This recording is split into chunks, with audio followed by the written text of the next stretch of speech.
Bismillahirrahmanirrahim. Rabbi yassir ve la tuassir ve temmin bil hayr. Assalamu alaikum ve rahmatullahi ve barakatuh. Hürmetli görermenler, hürmetli şagirdler, hürmetli cemaat. Bugünkü dersimizde ötетін harfimiz ol lam harfi.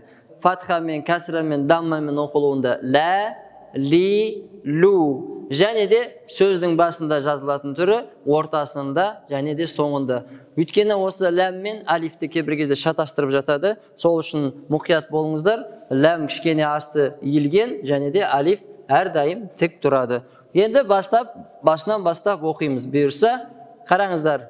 Әл, бәл, ләм, лум, лән, кил. Ары қарай жалғастырамыз. Назала, лазима, камула,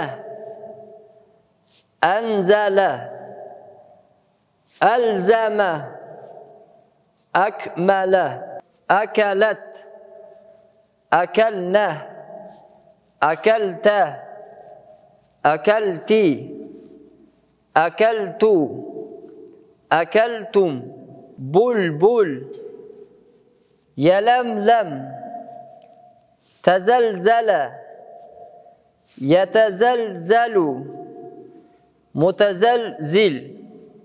Құрметті көрермендер, міне бүгінгі дәрісімізде ләм әрпінің оқылуын және де басқа әріптермен қосылғандағы да оқылу дыбысталуын үйеттік, және де бұны мұқият үйде қайталаңыздар, қайтадан қайталап көріңіздер. Өйткені ол сіздерде YouTube'та жазылғандықтан кейін әр әріпке мән беріп, жақындатып, тоқтатып тұрып, және дауыстап тұрып оқысаңыздар, ол сіздердің жағдай махраждарыңыз шығуыңызға өте пайдалы болмақ. Ал енді ондай болса, тағы да бір қайталап, дәрісімізді басынан аяқ бір қайталап өтейік. Лә, ли, лу, әл, бәл, ләм, лум, лән, кил, назала, лазима, камула, анзала, алзама, акмала. Ары қарай жалғастырамыз. Акалат, акална, акалта, акалти, акалту, акалтум.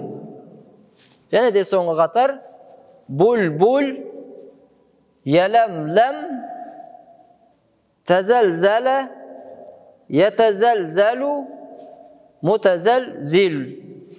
Міне бүгінгі өткен дәрісіміз ләм әрпі. Осыны жақсап мұқият қарап, қайталап алыңыздар. Келесі сабақтарда жүздескенше